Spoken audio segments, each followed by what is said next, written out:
Bismillahirrahmanirrahim. Alhamdulillahi rabbil alamin. Wa bihi nasta'in ala umurid dunya waddin. Wassalatu wassalam ala asyrafil anbiya wal mursalin Sayyidina maulana Muhammadin wa ala alihi wa sahbihi ajma'in. Qala al-musannif al-imam hujjatul islam Abu Hamid Muhammad bin Muhammad al-Ghazali rahimahullah wa nafa'ana bi'ulumih.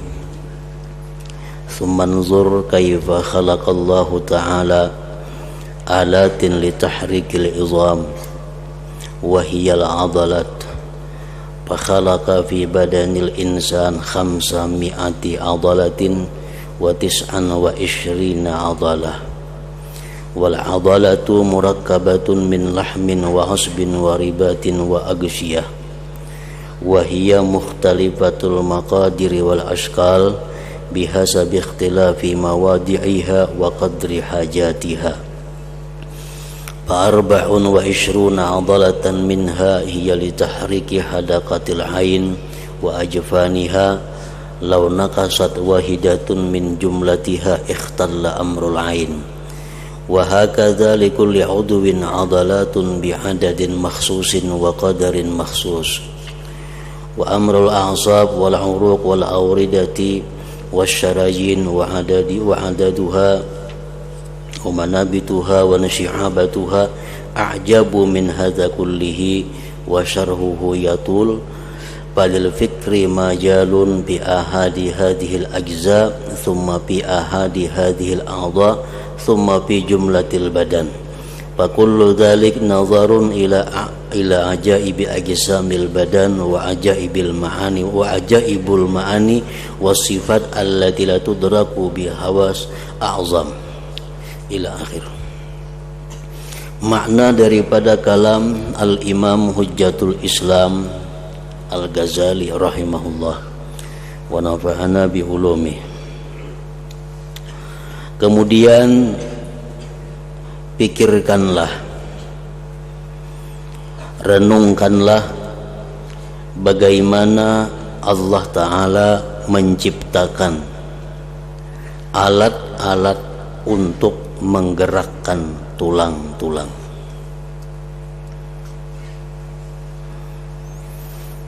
Jadi tulang yang diciptakan Allah di dalam tubuh kita itu bukan mati, artinya kaku, tetapi tulang-tulang itu dia bergerak, digerakkan oleh alat-alat, yaitu namanya adalah utut-utut. Nah, jadi Allah menciptakan utut-utut yang ada di tubuh kita itu untuk menggerakkan tulang-tulang, sehingga kita bisa berbungkuk, sehingga kita bisa memiringkan badan ke kiri ke kanan. Itu adalah akibat daripada gerakan utut-utut tadi, yang mana menjadi alat untuk menggerakkan tulang-tulang yang ada di dalam tubuh. Maka dia Allah Subhanahu wa ta'ala menciptakan dalam badan manusia 529 utut.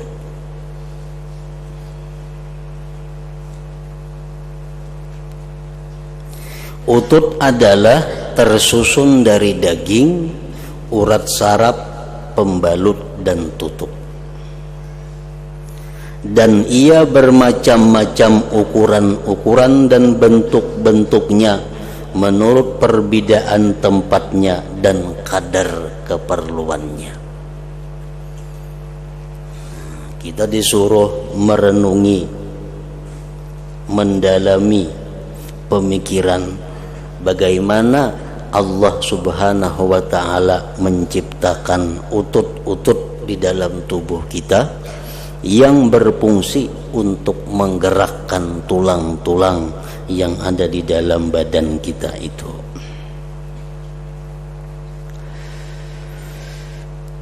Jadi dari kepala sampai kaki jumlah utut yang diciptakan Allah 529 utut.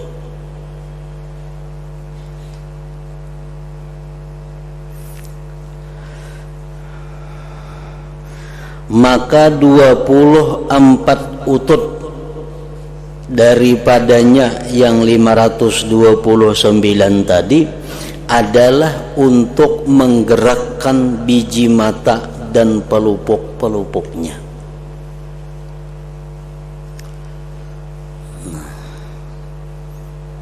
Jadi mata kita yang bisa bergerak ke kiri, ke atas, ke kanan, ke belakang, itu digerakkan oleh utut-utut yang berjumlah 24 utut. Jikalau kurang satu utut dari keseluruhannya, niscaya cedera urusan mata. Andai kata kurang daripada 24 utut, maka mata kita ini kada sesuai lagi gerakannya daripada yang semestinya. Bisa kita jangan ke kanan, matanya ke kiri. Apabila utut-ututnya itu sudah kada pas lagi daripada 24 utut yang menggerakkan biji mata dan pelupuk-pelupuknya itu.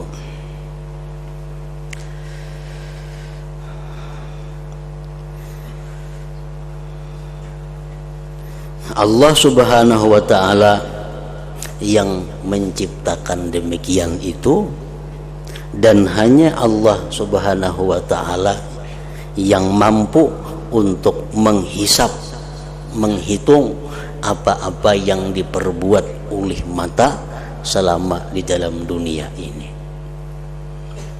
Nah, kita sendiri kadang kau menghitung berapa mata kita ini bergerak seharinya, ke kanan, ke kiri, ke atas, ke bawah.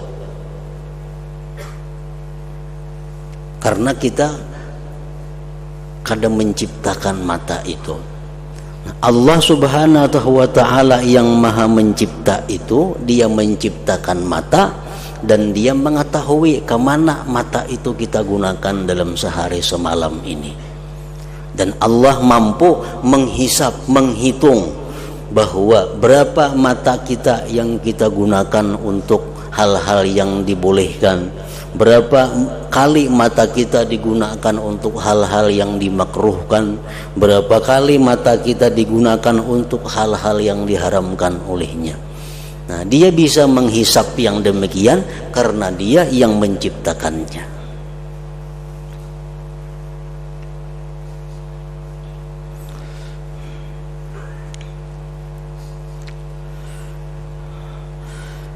Demikianlah bagi setiap anggota badan mempunyai utut-utut dengan bilangan tertentu dan kadar yang tertentu.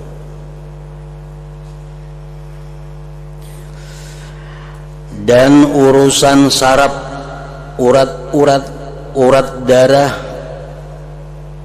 urat-urat yang mengalir padanya darah merah, jumlahnya, tempat tumbuhnya, bercabang-cabangnya, itu lebih menakjubkan daripada ini semuanya.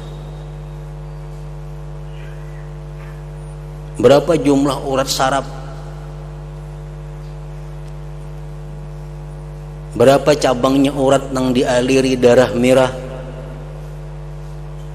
Nah, itu memikirkan yang demikian lebih menakjubkan lagi daripada memikirkan tentang utut-utut tadi.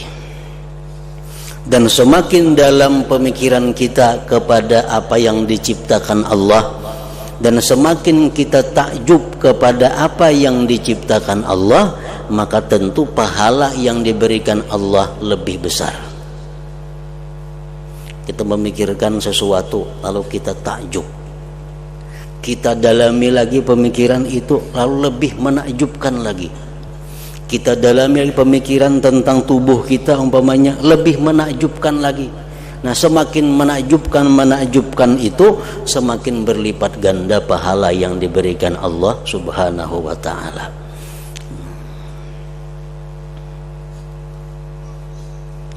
Dan penjelasannya panjang. Jadi mengenai urat saraf, urat macam-macam tadi, penjelasannya panjang lebar.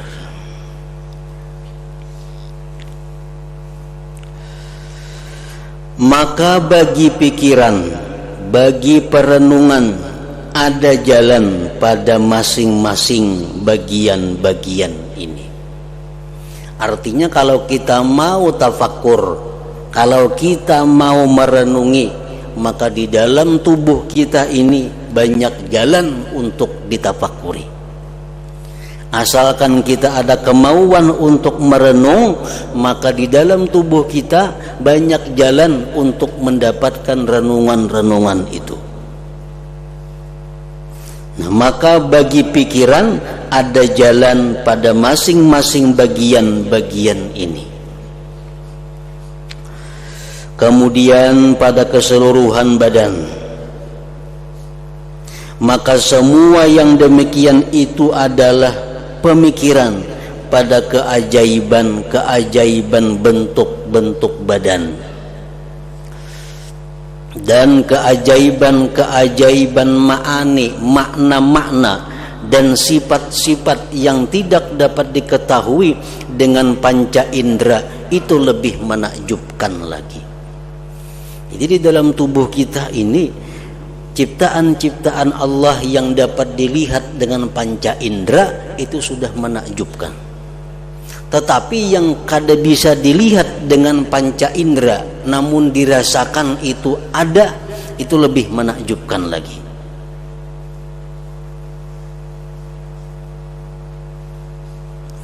Maka perhatikanlah sekarang kepada zahir manusia dan batinnya,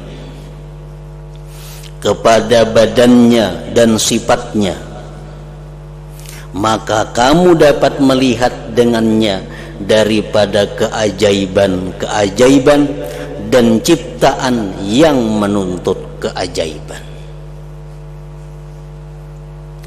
Dan semua yang demikian itu adalah ciptaan Allah pada setitis air kotor. Artinya semuaan itu berasal manusia tadi daripada setitis air mani, namun menimbulkan berbagai macam keajaiban-keajaiban dari setitis air mani itu. Itulah menunjukkan kemahakuasaan daripada Allah Subhanahu wa ta'ala. Maka kamu dapat melihat dari ini akan ciptaannya pada setitis air. Dari setitis air mani tercipta manusia. Nah, kita bisa menyaksikan itu. Maka apa ciptaannya Allah pada kerajaan langit dan bintang-bintangnya? Dan apa hikmah pada tempat-tempatnya? Matahari diletakkan di sini, bintang-bintang diletakkan di sini. Semuaan itu ada mengandung rahasia dan hikmah dari Allah Subhanahu wa ta'ala. Bentuk-bentuknya, ukuran-ukurannya, bilangan-bilangannya, berkumpul sebagiannya, berpisah sebagiannya, berbeda-beda rupa-rupanya, dan berlainan timur dan baratnya.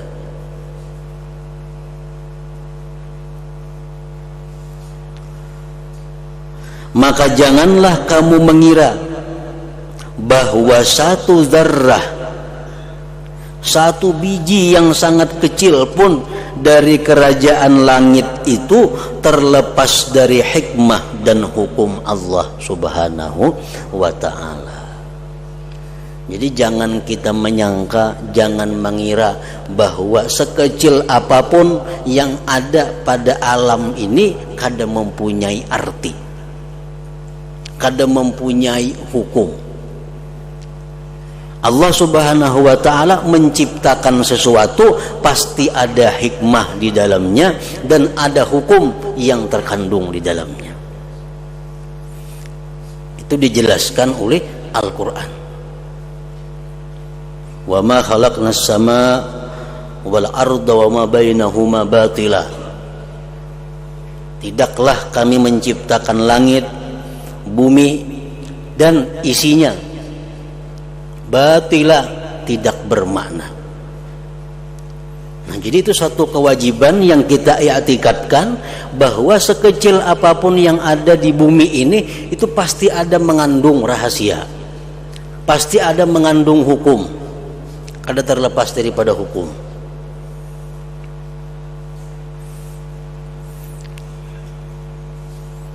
Misal di dalam tubuh kita, di dalam tubuh kita ini ada kuku. Imam Al-Ghazali mengatakan dalam kitab beliau, apa hikmahnya Allah Subhanahu wa ta'ala menciptakan kuku dan apa-apa hukum yang terkandung di dalam kuku itu.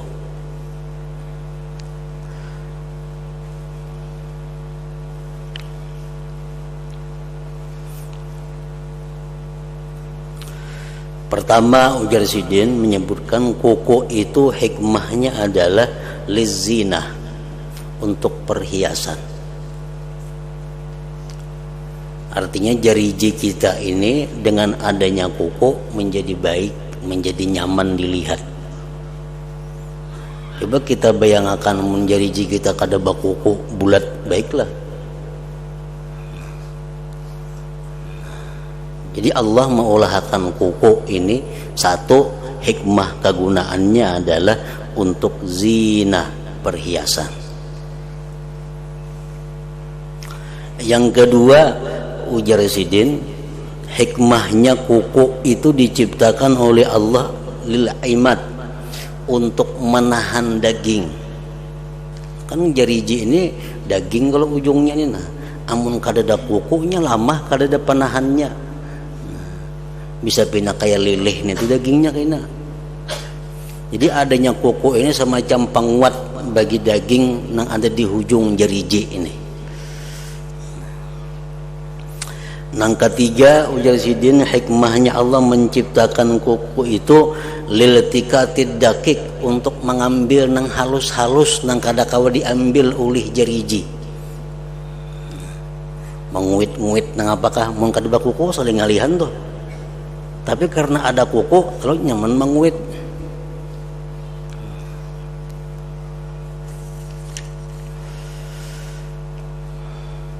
Yang keempat, hikmahnya kuku napa? Lil haqqi, untuk menggaru.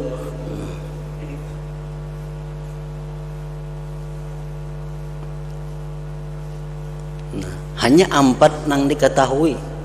Mungkin ribuan lagi ada hikmahnya yang kita kada tahu. Apa Allah Subhanahu wa ta'ala itu menciptakan kuku manusia ini.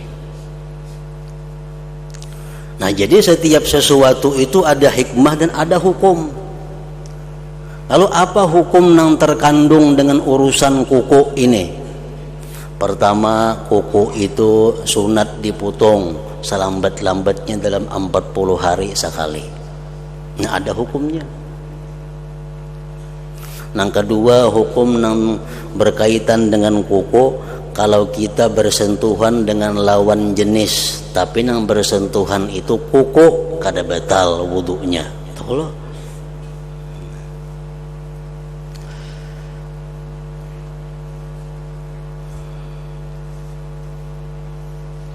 Nah, orang yang dalam keadaan hadas besar dianjurkan untuk jangan memotong kuku sebelum dia mandi merangkatkan hadas besar.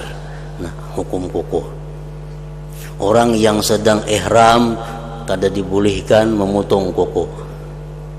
Nah, jadi kuku nang sedemikian halus ini banyak hikmah di dalamnya dan banyak hukum nang dipelajari berkaitan masalah kuku itu. Makanya tadi Allah Subhanahu wa taala tidak menjadikan langit, bumi dan isinya ini sia-sia. Semuaan di dalamnya ada hikmah dan ada hukum. Itu contoh yang ada di badan kita. Kemudian lagi contoh yang di luar badan kita, macam kerikil, batu halus. Kegunaan batu halus sudah nyata banyak kita ketahui, sagan itu, sagan ini, sagan ini. Allah ciptakan batu nang halus kerikil. Nah, dari batu kerikil itu banyak timbul hukum. Satu, dari batu kerikil itu timbul hukum istinja. Istinja itu sah dengan 3 biji batu.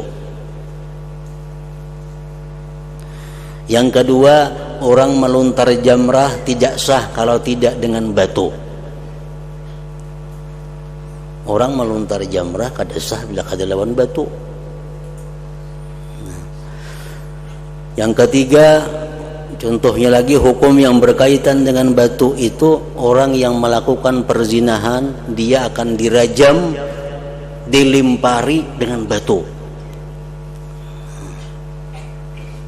Batu-batu yang ada di tanah haram kada boleh dibawa ke tanah halal.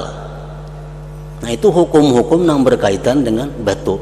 Walhasil semua yang diciptakan Allah itu pasti ada Allah mengulhakan hukum-hukumnya, dan Allah menyimpan rahasia-rahasia, kegunaan-kegunaan yang ada di dalam ciptaannya tadi.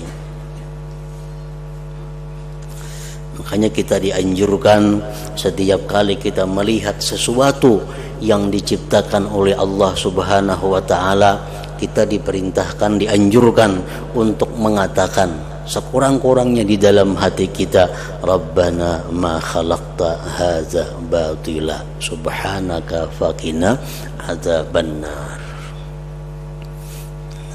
Rabbana ma khalaqta hadza batila subhanaka faqina adzabannar.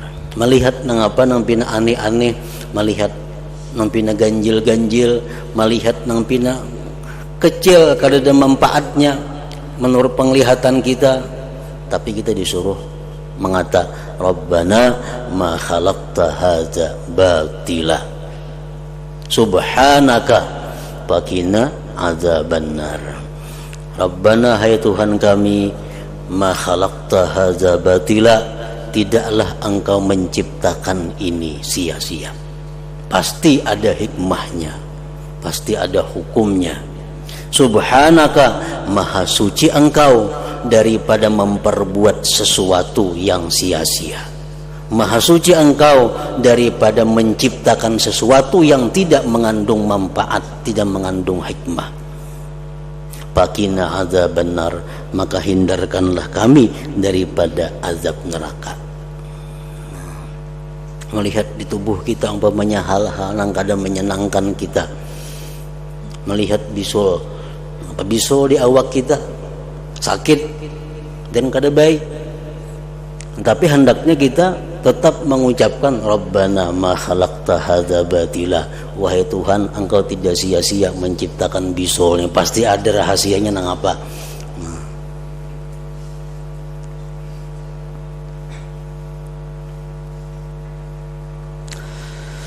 Maka janganlah kamu mengira bahwa satu zarrah pun dari kerajaan langit itu terlepas dari hikmah dan hukum.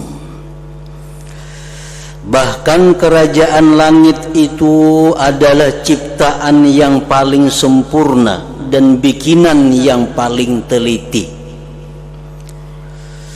dan lebih mengumpulkan keajaiban-keajaiban daripada badan manusia. Benda-benda langit itu lebih menakjubkan daripada apa yang ada di badan manusia. Bahkan tidak ada bandingan bagi semua yang di bumi kepada keajaiban-keajaiban langit. Ciptaan Allah yang ada di bumi ini sudah menakjubkan, tapi kalau dibandingkan dengan ciptaan Allah yang ada di langit, lebih menakjubkan lagi. Karena itulah Allah Ta'ala berfirman, a antum ashaddu khalqan amis sama'u banaha rafa'a samkaha fasawwaha wa aghtasha lailaha wa akhraja duhaha. Artinya, apakah kamu yang lebih sulit penciptaannya atau langit? Mana sulitnya secara penglihatan kita membikin manusia daripada membikin langit? Apakah kamu yang lebih sulit penciptaannya atau langit? Allah telah membangunnya, Dia meninggikan bangunannya, lalu menyempurnakannya, dan Dia menjadikan malamnya gelap dan menjadikan siangnya terang benderang.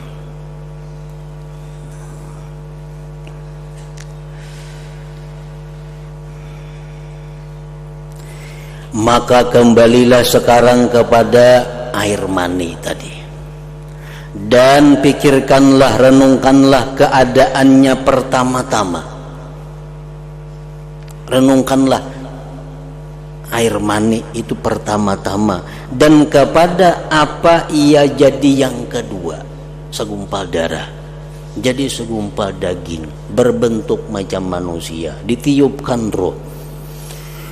Dan pikirkanlah bahwa jikalau jin dan manusia berkumpul untuk menciptakan bagi air mani akan pendengaran atau penglihatan atau akal atau kemampuan atau ilmu atau roh, atau menciptakan padanya tulang atau urat saraf atau kulit atau rambut, apakah mereka mampu atas yang demikian? Unjuk air mani, suruh manusia yang paling pintar berkumpul, jin yang paling pintar berkumpul. Nah, ini air mani ulah akan masuk jadi rambut macam apa? Tentu mereka kada akan mampu. Bahkan jikalau mereka menghendaki mengetahui pada hakikatnya dan cara menciptakannya setelah Allah menciptakan demikian itu, niscaya mereka lemah daripadanya.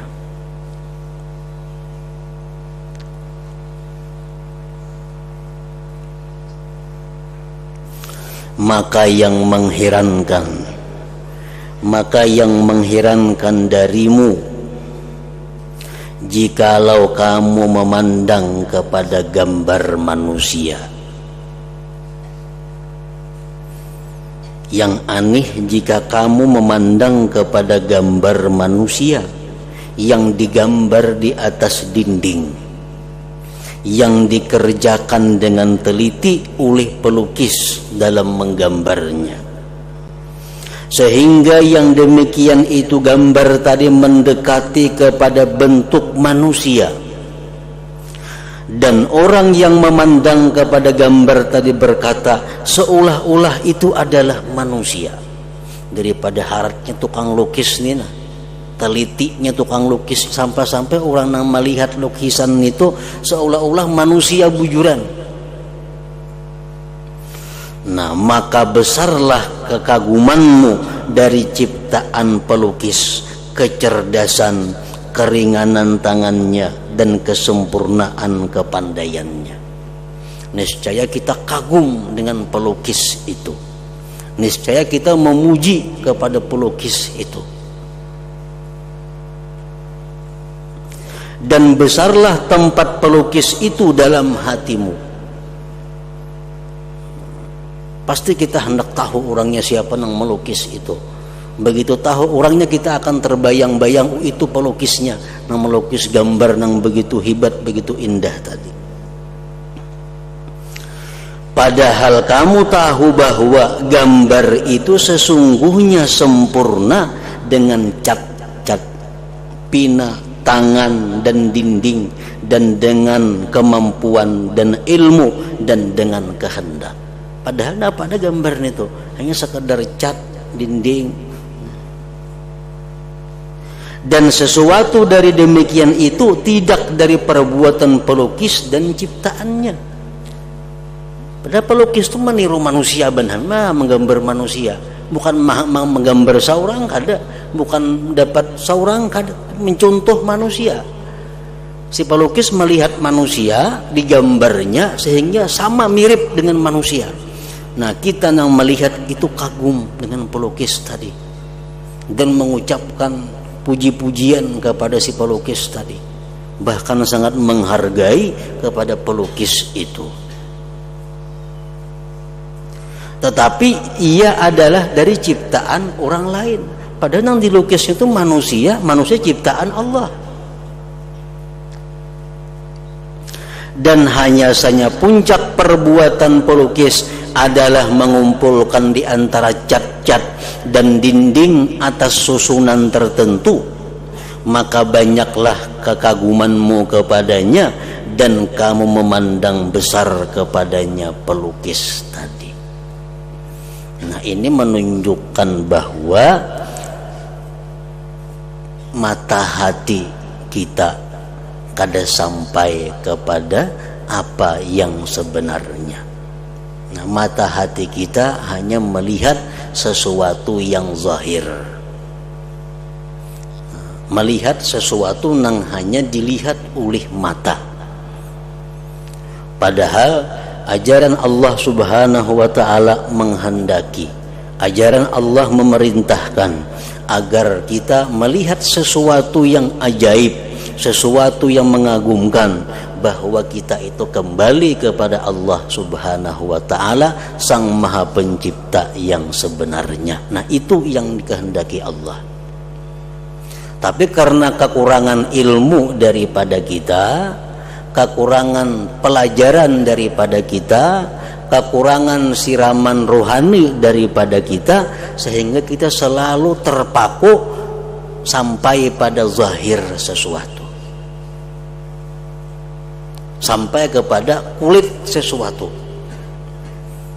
Kada sampai pikiran kita, kada sampai hati kita mengingat bahwa itu adalah kemahakuasaan daripada Sang Pencipta yang sebenarnya, Allah Subhanahu wa ta'ala. Nah, itulah gunanya ilmu-ilmu, khususnya ilmu-ilmu yang bersangkutan dengan ilmu tauhid, ilmu tasawuf. Kita disuruh belajar, disuruh menuntut, supaya apa? Supaya kita bila melihat sesuatu, kita melihat sampai ke akar-akarnya. Kita melihat sesuatu, kita melihat sampai ke dalam-dalamnya, sehingga kita ingat bahwa itu adalah berasal daripada Allah Subhanahu wa ta'ala. Nah, itu yang dimaksud dengan kita supaya memperbanyak zikir. La ilaha illallah. Allah memuji dalam Al-Quran dalam banyak ayat bahwa beruntung orang-orang yang banyak zikir. Orang yang berimanlah yang banyak zikirnya.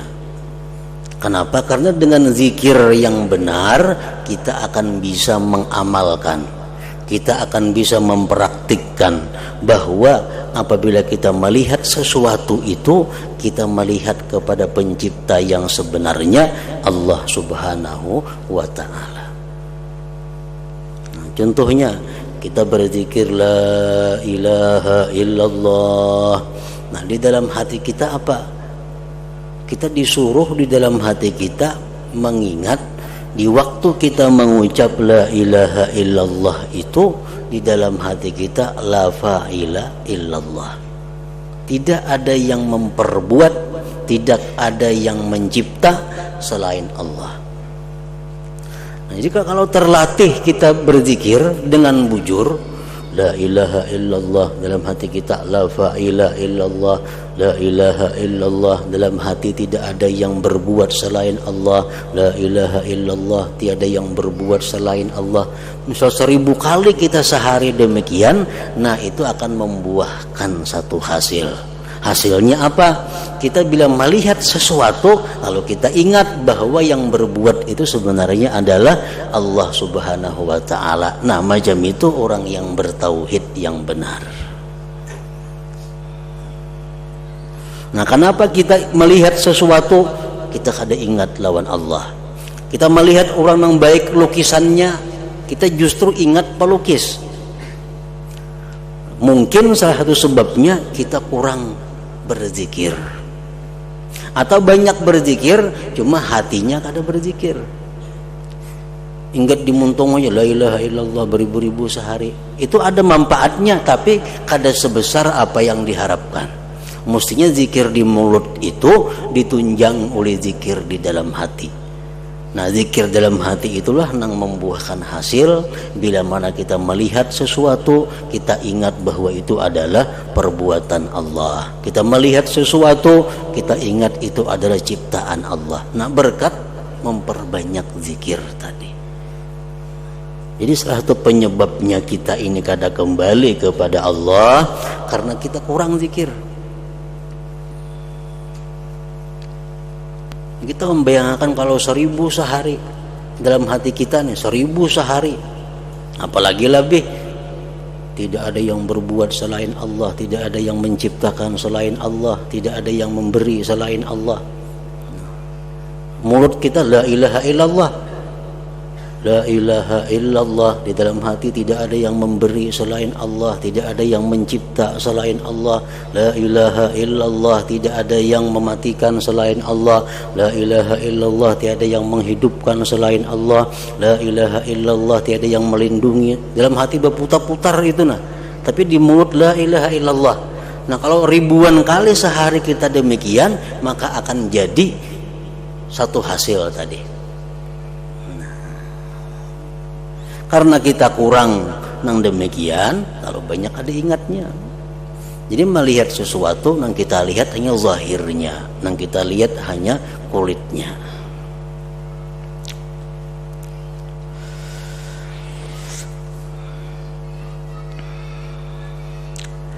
Dan kamu melihat air mani yang kotor itu semula tidak ada. Asalnya kada ada, lalu diciptakan oleh penciptanya pada sulbi laki-laki dan tulang dada perempuan.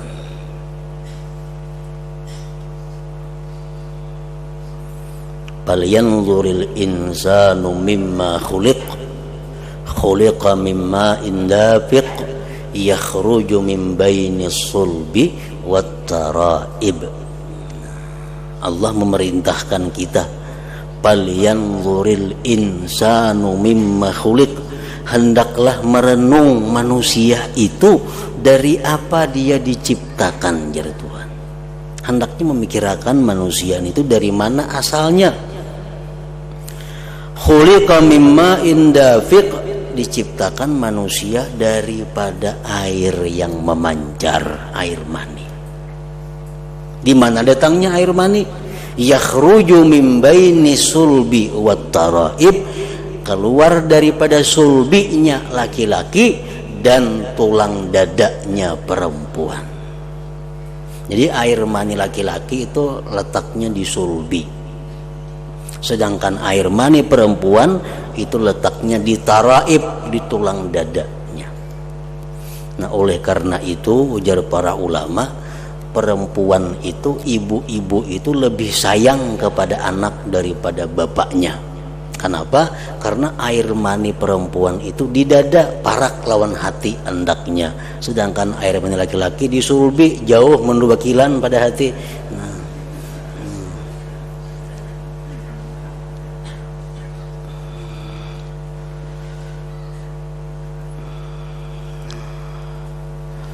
Dan kamu melihat air mani yang kotor itu semula tidak ada, lalu diciptakan oleh penciptanya pada sulbi laki-laki dan tulang dada perempuan. Kemudian dia mengeluarkannya daripadanya dan membentuknya, maka dia membaguskan pembentukannya, dan dia menentukannya, maka dia membaguskan penentuannya dan pemberian rupanya. Jadi manusia, bagaimanapun jeleknya manusia itu sudah lebih baik daripada hewan-hewan yang lainnya. Manusia bagian daripada hewan. Manusia bagian daripada binatang. Paling bungas binatang manusia.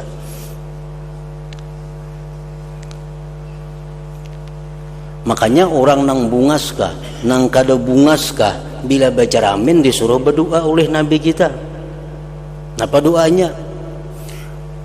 Nang bungas, napa doanya? Allahumma kama hassanta khalqi, ya Allah sebagaimana engkau bungaskan aku.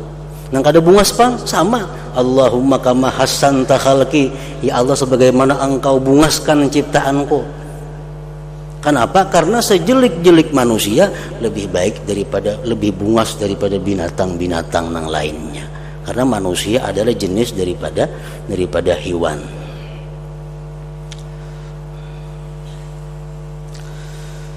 Maka dia membaguskan pembentukannya dan dia menentukannya, maka dia membaguskan penentuannya dan pemberian rupanya. Nah, ingat situ, dan dia membagi bagiannya yang menyerupai kepada bagian-bagian yang bermacam-macam.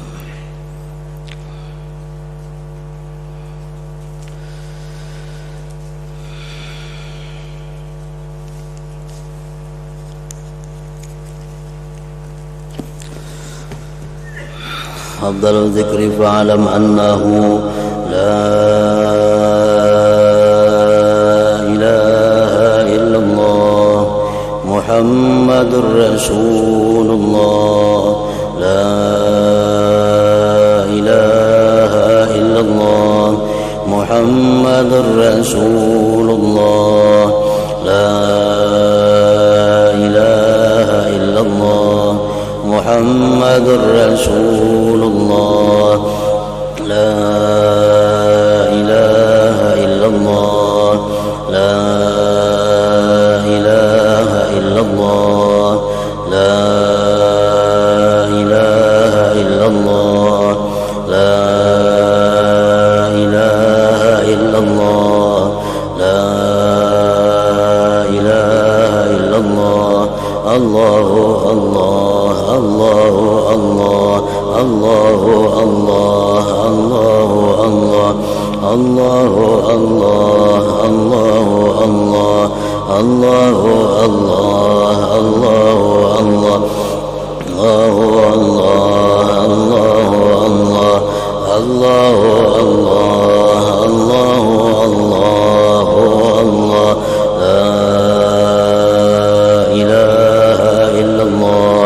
محمد رسول الله لا إله إلا الله محمد رسول الله لا إله إلا الله محمد رسول الله لا إله إلا الله الفاتحة. إياك نعبد صراط الذين ويا أيها الراجون منه شفاعة صلوا عليه وسلموا تسليما اللهم صل وسلم